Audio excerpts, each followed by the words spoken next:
गोबर के इस्तेमाल से खड़ा किया व्यवसाय। कई महिलाओं को दे रहे हैं रोजगार।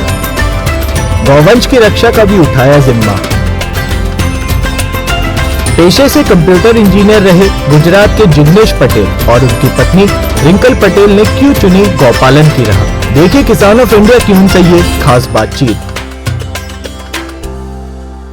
नमस्कार, मैं हूं दीपिका और आप देख रहे हैं किसान ऑफ इंडिया। पटेल गिर गांव फार्म के जिग्नेश पटेल हमारे साथ मौजूद है। वो गोबर से प्रोडक्ट्स तैयार करते हैं। किस तरह से उनका प्रोडक्ट जो है वो रोजगार देने का काम कर रहा है और साथ ही साथ गायों के संरक्षण पर भी काम कर रहा है। इन सब के बारे में खुद जानते हैं जिग्नेश जी से। जिग्नेश जी, पहले तो बहुत बहुत स्वागत है आपका किसान ऑफ इंडिया में। जिग्नेश जी, पहले तो बताइए कि क्या क्या ये प्रोडक्ट्स है आपके? अलग अलग प्रोडक्ट्स है। देखिए, घर में यूज़ होने वाले जैसे कि घड़ी हम यूज़ करते हैं, फिर पूजा थाली हम यूज़ करते हैं, साबुन यूज़ करते हैं, अगरबत्ती यूज़ करते हैं, फिर किचन जो चाबी लगाते हैं हम किचन भी यूज़ करते हैं। छोटा बच्चा आता है तो झुनझुना, हम तो झुनझुना लाते हैं, वो भी हमने गोबर का बनाया है। यहाँ पे सब प्रदर्शन है। फिर आईना जो दर्पण बोलते हैं, दर्पण भी हमने बनाया है। हेयर ऑयल है, मालिश तेल है, कमर और घुटनों में दुखाव के लिए मालिश तेल भी हमने बनाया है। और मेन हमारा चीज़ है पेंटिंग। तो ये पेंटिंग भी अलग अलग गोबर का जो कंडा है उस पर हमने पेंटिंग करके भी हम सेलिंग करते हैं। तो ऐसी अलग अलग प्रोडक्ट्स हम बनाते हैं और गाय को दूध के अलावा गोबर से पूरा कैसे पालन हो उसका हमारा एक प्रयास है। ऐसे जो इसका जो रॉ मटेरियल है वो आप कैसे करते हैं? आपका तो खुद का फार्म है, तो उसके बारे में हमें बताइए। रॉ मटेरियल में ऐसा है कि गाय को जो खाना खिलाते हैं वो उसमें थोड़ा ध्यान रखना पड़ता है कि ऐसा कोई खाना ना आए कि गोबर उसका प्योर एकदम कड़क आना चाहिए, बहुत लूज या फैला हुआ गोबर नहीं आना चाहिए। और गोबर में गीला और सूखा, ये सब प्रोडक्ट्स में सूखा गोबर की बहुत डिमांड, बहुत ज़रूरत है। तो वो करने का, और इसमें चूना का इस्तेमाल हमने किया है। बेसिक हम घर में जो पुताई करते थे तो चूना, गोबर और मिट्टी वही हमने इस्तेमाल करके ये सब प्रोडक्ट्स बनाए। एंड सर, अभी आपने यहाँ पे जिक्र किया चारे का, वो कितना इम्पोर्टेंट है। तो आपका जो फार्म है वहाँ पे आपने कौन कौन सी जो ब्रीड है वो पाली हुई है और किस तरह से आप उनका रख रखाव करते हैं? उनमें जो उनको जो चारा देते हैं वो क्या देते हैं? देखिए, हमारे पास ब्रीड है गिर नस्ल की और कांकरेज नस्ल की, दोनों गुजरात, प्रॉपर गुजरात की नस्ल है। और चारे में ऐसा है कि जुआर बेस्ट है काऊ के लिए और हमारे लिए जौ और जुआर।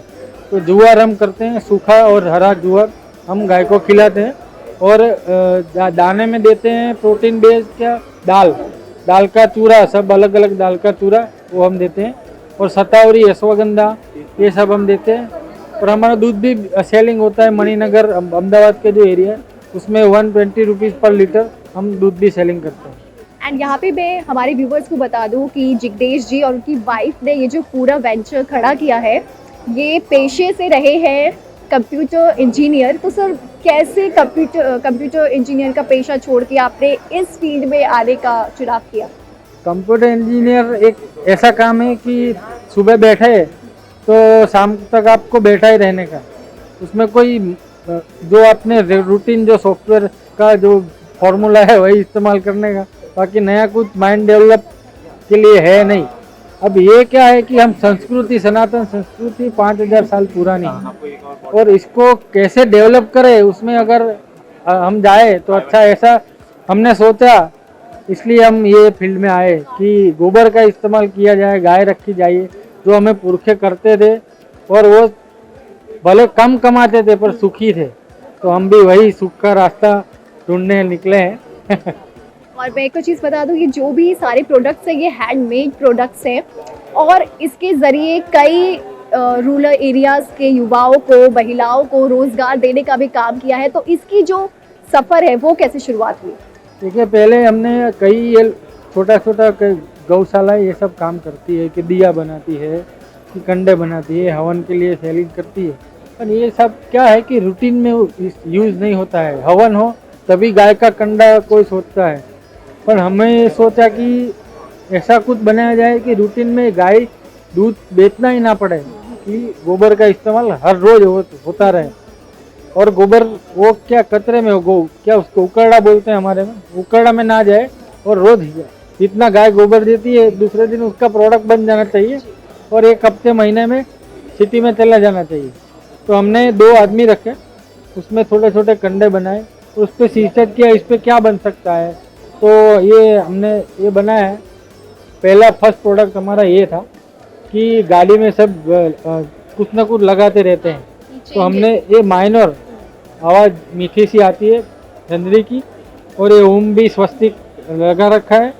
और ये रेडिएशन जो गाड़ी में थोड़ा एंटी रेडिएशन, हम मोबाइल यूज़ करते हैं, गाड़ी चलाते हैं, तो ये एंटी रेडिएशन का भी काम करता है। दूसरा इसका काम क्या है कि छोटा बच्चा होता है उसकी वो जो गुड़िया बोलते हैं उसको क्या बोलते हैं, उसमें ऊपर लगा दे तो छोटा बच्चा भी गोबर को यूज छूता रहेगा, तो उसको भी थोड़ा प्रोटेक्शन, एंटीवायरस प्रोटेक्शन मिलता रहेगा। एंड सर इसका जो आपका जो बाजार है वो कहाँ पे अवेलेबल है? देखो बाजार में यह है कि हम जो बेसिक ऑर्गेनिक और क्या हैंडमेड चीज़ सेलिंग करते हैं उसके पास कांटेक्ट में है। वो सब ये चीज़ हमारी थोड़ी रखते हैं, जैसे चाहिए वैसे मंगाते हैं, वो खुद सेल करते हैं। अभी तो ऐसा है कि सामने से लोग आ रहे हैं, फैक्ट्री एरिया है कि गिफ्टेड एरिया है, उसमें ये सब प्रोडक्ट जा रहा है। सब नेचुरल प्रोडक्ट्स गिफ्ट दे रहे हैं, गाय को खड़ा कर रहे हैं, तो बहुत सपोर्ट अभी सामने से मिल रहा है। और हम भी मेहनत करने के लिए तैयार है कि गाय कैसे आगे बढ़े, और गाय के लिए बाहर से या दान पुण्य की ज़रूरत ना हो, तो वो चीज़ हमारा प्रयत्न है। एंड सर आपका ये जो वेंचर है वो किस तरह से, जब से आपके साथ जो युवक है वो जुड़े हैं, जो महिलाएं हैं जुड़ी है, उनकी ज़िंदगी में बदलाव आया है? देखिए इसमें कैसा है कि मैं पहले शुरुआत में 5 गाय लाया था, तो मैं बाइक लेके वो सब दूध देने जाते हैं, मैं भी दूध देने जाता था। तो मैंने देखा कि लोगों को दूध देते हैं पर उनको इसके बारे में प्रॉपर नॉलेज नहीं है कि दूध कैसे पीना चाहिए। कि दूध हमारे में कहते हैं दूध और सांझे वाड़ू करो क्यारे वही देना जाए। तो शाम को जो दूध पिया जाता है ना, वो दूध पिया हुआ दूध आपको कभी दवाखाने नहीं या हॉस्पिटल नहीं ले जा सकता। तो वो नॉलेज अभी किसी में रहा नहीं है। था हमारे धर्म में था, हमारे कर्म में था, पर गाय लोग पैसा कमाने के लिए सिटी में आए, सब भूल गए खाना पीना कैसा है। सबको पता है कि मैदे की रोटली खाने से जीवन कम होता है, फिर भी लोग खा रहे हैं।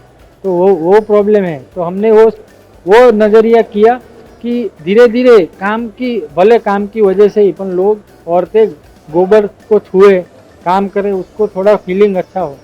तो सिटी एरिया की 4-5 लेडीज़ को हमने सिलेक्ट किया कि जो घर में फ्री बैठती है, जो छोटा छोटा ऐसा काम करती है जिसमें उनको कुछ नहीं मिलता, दिन के 50-60 रुपये कमाती है। तो हमने उनको, हमारा था इन्वेंशन करना कि गोबर में नया नया इन्वेंशन करें, और थोड़ा बाहर से भी सीखा हुआ था। तो उनको हम ऐसा सब बना के जाते थे, और उनको माइंड उनका भी वही सोचे कि इसको कैसे ऐसा करो कि सबको अच्छा लगे। तो ऐसे ऐसे पूरी टीम तैयार हुई है। अभी हमारे पास 50-60 औरतें जो घर बैठे ही, हम उनको ना गौशाला पे बुलाते हैं, हमारी प्रोडक्ट्स उनके घर पहुंचाते हैं, और गांव में से अहमदाबाद सिटी में काम जाता है, और वो लोग बहुत अच्छा काम कर रहे हैं। और गौशाला में अभी अवेलेबल हो रही है, अभी कोई बाहर से पैसा लेने की ज़रूरत नहीं पड़ी आज तक। एंड सर आपकी जो गौशाला है वहाँ पे कितने मवेशी होंगे? अभी हमारे पास 4 बड़े बुल है, नंदी, और 6 छोटे नंदी है, बाकी छोटी बड़ी बछलियाँ 35 है। टोटल 40-45 गौधन है। मैं यहाँ पे हमारे व्यूवर्स को एक और चीज़ बता दूँ कि अपने इस वेंचर के ज़रिए जिग्नेश जी गाय संरक्षण पर भी काम कर रहे हैं, क्योंकि होता क्या है, दुधारू पशु में एक ऐसा वक्त आता है क्योंकि दूध देने की क्षमता कम हो जाती है या खत्म हो जाती है। तो ऐसे में कई बार कई पशुपालक अपने दुधारू पशुओं को खुले में छोड़ देते हैं। तो किस तरह से आपका ये वेंचर जो गाय है उनके संरक्षण पर भी काम कर रहा है? ये संरक्षण पे तो यही सब प्रोडक्ट बन के ही संरक्षण पे काम होगा। और हम वही स्टेज पे जा रहे हैं कि अभी दूध वाली गाय नहीं चाहिए, हम वही सोच रहे हैं कि दूध ना दे। और जैसे अभी तक नंदी, जो नंदी के लिए आजकल न्यूज़ में इतना झगड़ा हो रहा है, सनातन धर्म में वही नंदी आज खुले घूम रहे और कचरा खा रहा है। तो वो चीज़ है जो समझनी है। अगर पब्लिक और गवर्नमेंट हमारी ये समझे कि जो मुख्य नंदी है आज भी विराजमान है हमारी भारत की धरती पर, और बहुत ज़रूरत है कि उनको वापस प्रस्थापित किया जाए, तो वो हमारी कोशिश है। और सबको, गौशाला वाले को वही मैं कि वही आप गोबर पे काम कीजिए, गौमूत्र पे काम कीजिए, दूध प्रोडक्ट पे मत कीजिए। वो आप 200 रुपये लीटर भी बेचोगे तो गाय का खर्चा नहीं निकलने वाला। तो ये थे हमारे साथ जिग्नेश जी, जिन्होंने बहुत अच्छे से समझाया कि जो पशुधन है वो किसानों के लिए, देश के लिए कितना उपयोगी है, और गोबर और गौमूत्र से कई जो प्रोडक्ट्स है वो बनाए जा सकते हैं। बहुत बहुत शुक्रिया जिग्नेश जी, किसान ऑफ इंडिया से जुड़ने के लिए। किसान ऑफ इंडिया के YouTube चैनल को सब्सक्राइब करने के लिए नीचे दिया हुआ सब्सक्राइब बटन दबाएं और किसान ऑफ इंडिया से जुड़े सभी अपडेट्स को पाने के लिए बेल आइकन दबाना ना भूलें।